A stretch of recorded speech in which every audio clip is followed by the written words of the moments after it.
welcome to my channel. Well, the noise you hear out there is they're resurfacing the swimming pool or something. I don't know. Anyway, one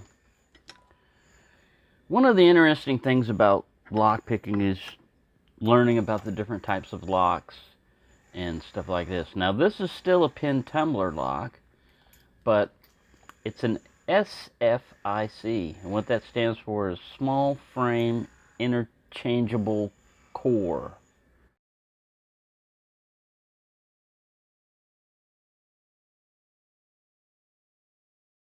All right. I think I got that right. All right, so what that allows you to do is you can have one key that when you stick it in and you turn it, it doesn't open the lock, but it gives you the core. Now you can still open the lock after that, and I'll show you that if I pick it to control. What makes these type of locks useful is, you know, if you're a locksmith, you just take this. If you need to change it out, you've already got, you know, like let's say this was a different tenant, you know, owned this one. Excuse me, you'd take this one out. You'd have the rekeyed one already set up. You put it back in and boom. Within seconds, you can be back up and running. And these are 7 pins.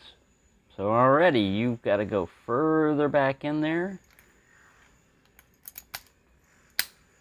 And you can master key them. So you can have, you know, you can give the janitor a key that opens most of the locks there on the property, but not the office, you know.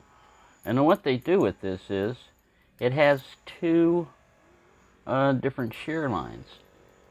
So there's one shear line that when the core turns, it's just gonna give you the core. When we're picking, that's usually what we want to do. We call it picking to control, because this is a control key. See, it usually has a C stamped on front of it for control. And these other ones are just regular. Both of these are the exact same bitting. Now, if you look at it, the control key, in this case this is a simple setup, but this control key, there's one pin that's slightly higher than the rest, and that's this one right here. It's just a little bit higher. Now the difficulty with these locks are, you've got, in most cases, the bitting won't be all exactly the same like this. The control key will have not just that, but you know, another position changed. And these could be one set, you know, would be set like this. Anyway, the difficulty is, if you're picking, when you're picking, you don't know which one you're picking to. You don't know which shear line you're picking to. Hopefully, like I said, most time when we're picking, we want to try to pick to control, but you just never know. And so it's the same way as any other pin tumbler. You just go through and you're just pushing on each pin, trying to, you know, to get something. Now you can do a this one, I think, has security pins in it. I'm not sure. But if you pick one set of pins to one line and one set of pins to the other, you'll never get it open. It's just set up that way to make it difficult for you. Now what I do sometimes is I just go back and forth like this and try to, we've got nothing yet, so I release it, go back again. Now you can use it with your hook pick, you know, upside down, right side up. And all I'm trying to do is to get a little turn on this core. You can use, you know, a Bogota, a rake, or something like that.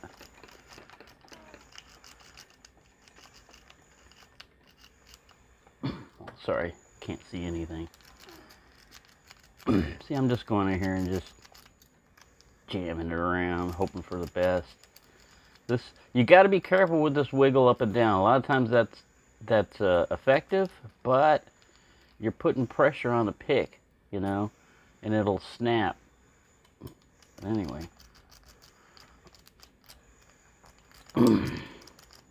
Oh, there we go. See, I picked that one to operate. The core won't come out, but it did open the lock.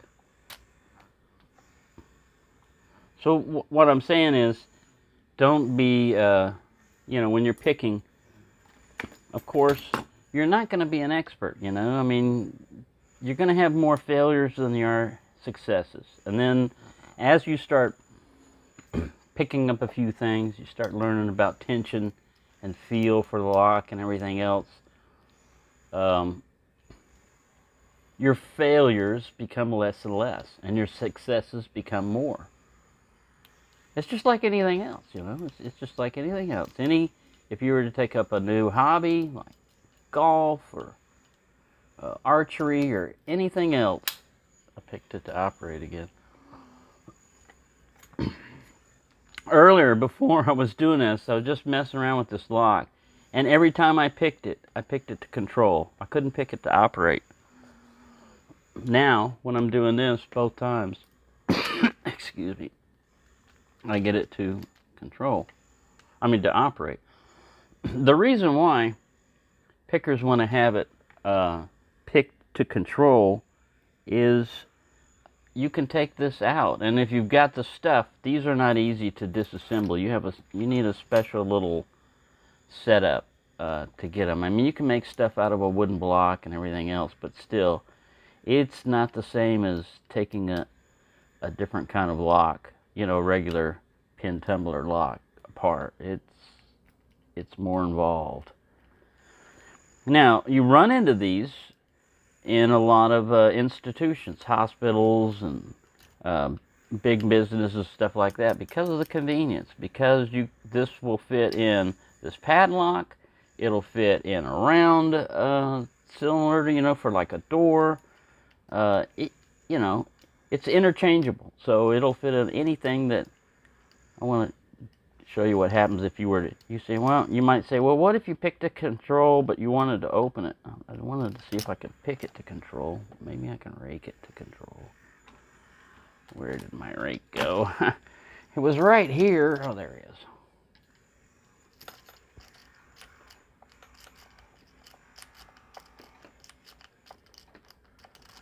I don't always release on when I'm raking. You know, I don't release every time. Man, there was a bunch of pins up there. When I released, I could hear a bunch of pins falling down. But yeah, it's more difficult, like I said, because it's further back. But if you practice with it,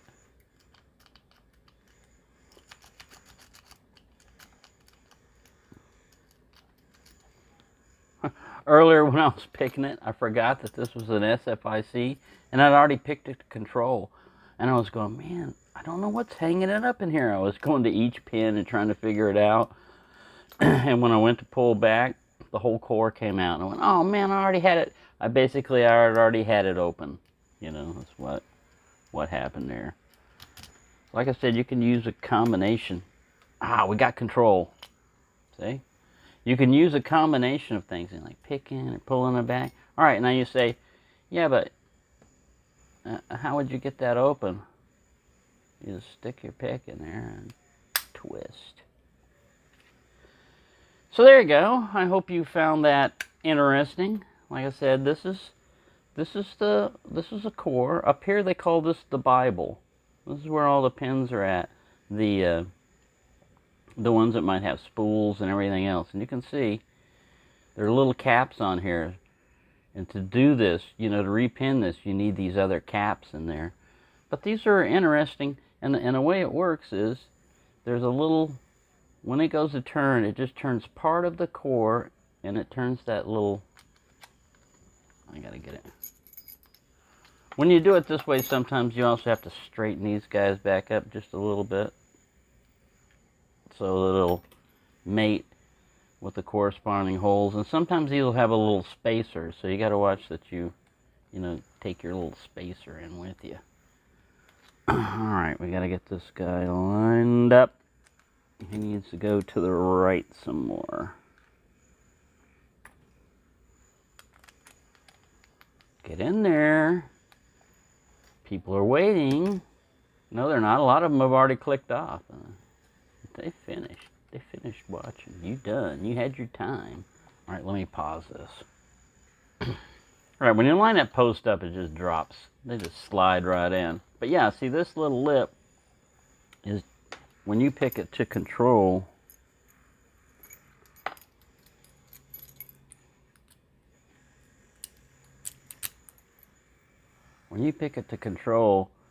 you move that little lip back. And if you can see, I don't know if you can see in here, there's little cutouts on either side. It's pretty ingenious the way they thought this up. And when those cutouts are, out of the way, you can stick the core in there. I mean, it can let the whole core come out. When you do the other one,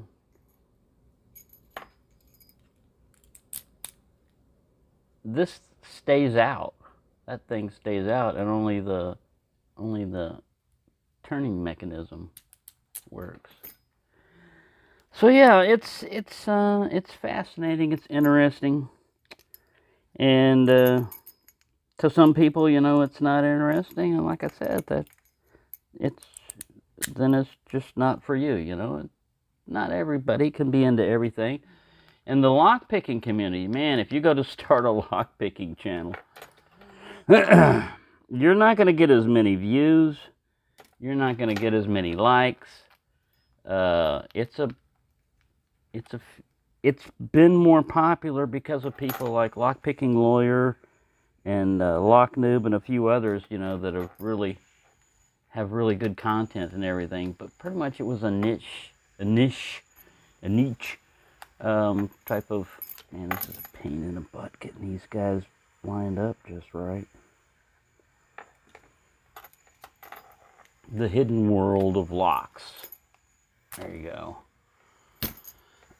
So, yeah, the bitting is just a little bit different for the control key. So you have 2 shear lines. I hope you enjoyed that. Thank you for watching, and have a nice day.